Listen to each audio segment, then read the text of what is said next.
This is pretty deep lore and like information chapter. There's always been a thing in Attack on Titan, the burst of light when people shift into Titans. That's always been something in the series that people have had a lot of, theories and speculations around that have been a question about the series because we know that it's consistent enough that Isayama had like something in mind. It wasn't one of those things where it's like, hey, this could be something. It's clearly something that he's like, you guys are gonna find out about this eventually. I've got it all figured out. And during that whole part where it does like a flashback over a lot of events, you see a lot of images, a lot of like still frames, because they're seeing memories. Memories are starting to merge, all while being jumbled. Like it actually made me think of the Phantom Zone. What's it from Superman, where a character gets trapped, and you see it a lot in like TV shows and new parodies, and they're just like floating through space in like a pretty much like a paper sized like portal or paper thin portal like square. Anyway, not important. But now Aaron ends up at like this crossroads. He says like he's pretty much where the pass and where they connect and coordinate. And I imagine that big light tree is directly connected to them. It's got to have something to do with the fact, from the Titans, that there's that bright light. There's always an energy level given off, but I feel like the bright light itself has to tie into this cool white tree. It actually reminds me a lot of if you've ever read Siren, Miroku's trees, because that was his whole thing, is he made like these big light trees to kill people, which is pretty cool. But seemingly, it's been a long time inside of this realm because we don't know what it will be like outside in normal people world, but inside of this crossroads, we have Aaron talking to Zeke. Zeke's been here for he doesn't know how many years. He's actually looks a bit thicker. He looks like he's gotten a bit bulkier, but his hair's longer. He's got a pretty much more, I would say, hobo-ish beard. Let's just go with that. More of a hobo look. And he's all chained up. He just chains into clay. What's funny is like, well, thinking about this part, just like in the panel where you see it, it's like, unless they're like connected something way down, could you imagine if they're just like chains that are sticking into the clay and the soil? It's just like, dude, just stand up. But he's talking to Aaron, and Aaron's just like, how long have you been here? Like, you're not looking too clean there, guy. And during all that, I would say it's got to be a pretty commendable amount of time. There's no given date, but I feel like with his hair length, it's been a fair amount of years, like a good handful of years, but probably that's just, for look, it's probably been way longer. They should have said, like, in real time, it's been 300 years from here, or something crazy like that. What's the number for the series? Was it 1200, 1300 from, the current timeline to when, like, all Ymir stuff originally happened? Use that number. That would have been really cool. Just plop that number in there to add a little bit extra to it. But while this is happening, Ymir actually founds up. She's the founder, and Aaron's just kind of just like looking at her and be like, I had this feeling he's just like, founder's Loli, tiny little gal.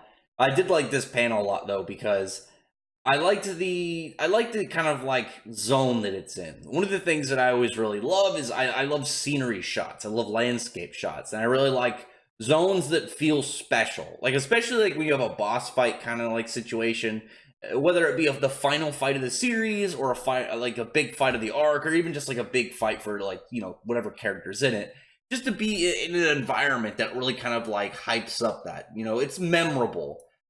Here we have like them in this kind of like endless land of like dirt and clay and soil and whatnot, and you have like all this dark layer like enveloping far off in the distance with this big white tree in the middle.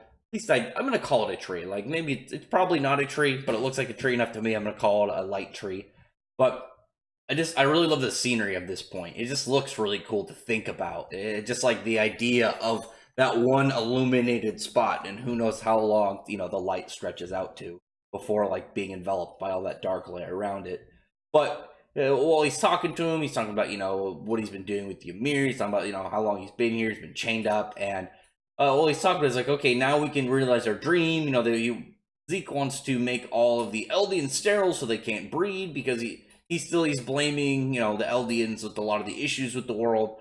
I mean, I feel like it's more of issues between the people. I mean, you could probably, instead of like euthanizing, if you have the power suddenly to just, I can't snap right, hold on, can't, fuck it, I imagine you guys heard it, at least a little bit. I imagine if you had the power just to say like, bam, all Eldians are sterile, they can't breed anymore. You could have the power just be like, bam, no Eldian can ever turn to a Titan and no one can turn into, well, no, because he only can affect Eldians. Well, bam, no Eldians can turn to Titans anymore.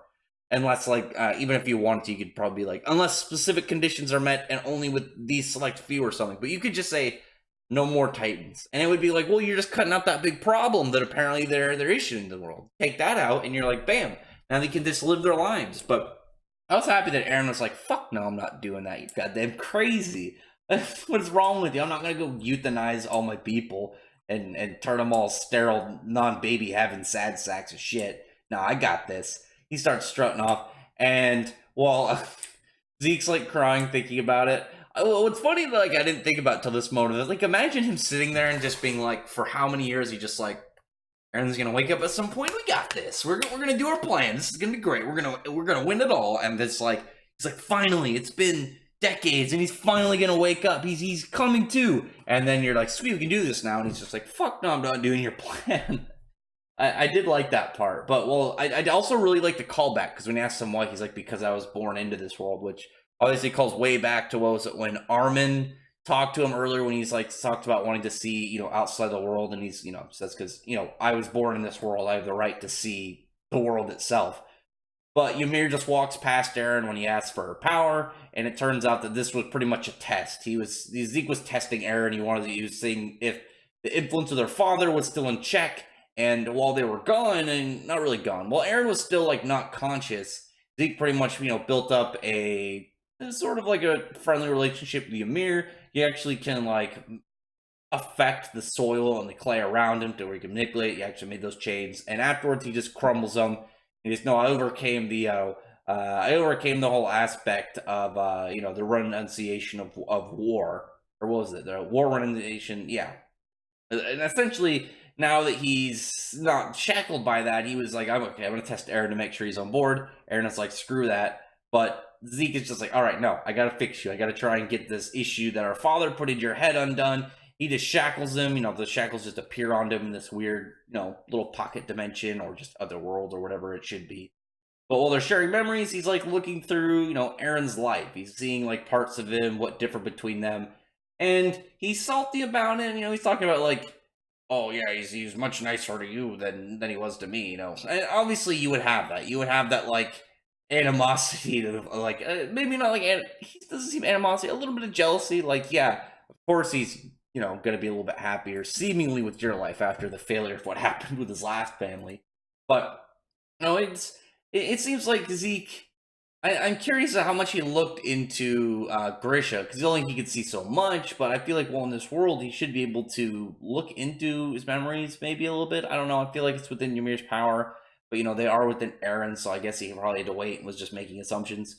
But during all this, while he's, like, trying to figure out, like, trying to, as he said, you know, unbrainwash this idea of nationalism into his head, which is silly, because Eren isn't just like, aha, we're Eldians, we're the best. It's like, no, we shouldn't have to put up with this shit. We shouldn't, first off, we shouldn't be euthanized. And second, we shouldn't be pretty much like bred throwaway soldiers. Which again, it's just like, yeah, of course he's not going to want that. Of course he's going to want aid for his own people. And it's not even just because it's people. It's just like, yeah, even if they weren't his people, it's still fucked up. Why wouldn't he help them? And then leading down, there's a point where he's like just talking about, you know, oh yeah, of course, maybe, you know, maybe he was starting to, you know, pull back from his plan. You know, he was happier in this life. And there's a part where he actually sees Zeke. He's like, oh, you know, that bearded old man couldn't be my son. And then he, you know, he's like, all right, time to kind of get back to focus. And so I'm wondering if it's like he is somehow showing a scene where, because we know that the memories go both in the future and in the past when you have like the Titans, because, you know, this crossroads, everything leads to it. There, you know, there's some weird like space-time, you know, connections to it. And with that, we have this whole aspect of, was it that while seeing this kind of like memory and aspect, maybe Grisha saw saw Zeke through this because it's in Aaron's head at some point, or is Aaron manipulating this? Is what I want to know. Like maybe Aaron actually figured out how to take control of his own and is leading, you know, this little tango. So tell me in the comments below.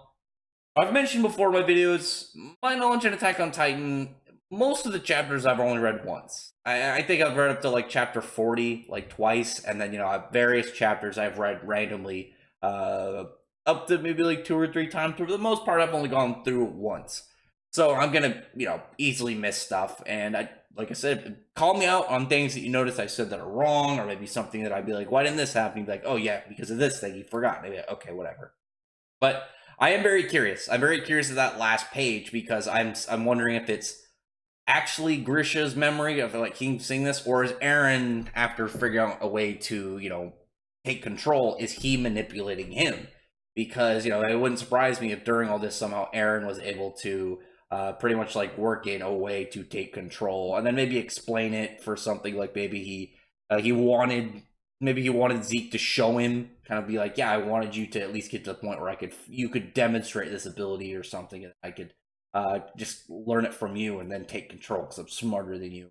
That's something like that. You know, something about that, because Aaron wanted, you know, he used Zeke just to get to this far, so he has to have some knowledge. He has to have some knowledge of the memories in his head. But tell me in the comment section below, like I said, anything I missed that you noticed. I'm perfectly fine to be like, Rax, you missed this. Get to it. I'd be like, okay, sorry. I'll go back and look. I appreciate the call out. But other than that, like I said, thumbs up the video, and the like button, subscribe button, and check out my other videos. But I appreciate everyone who's already subscribed, and I thank you all for listening. Bye.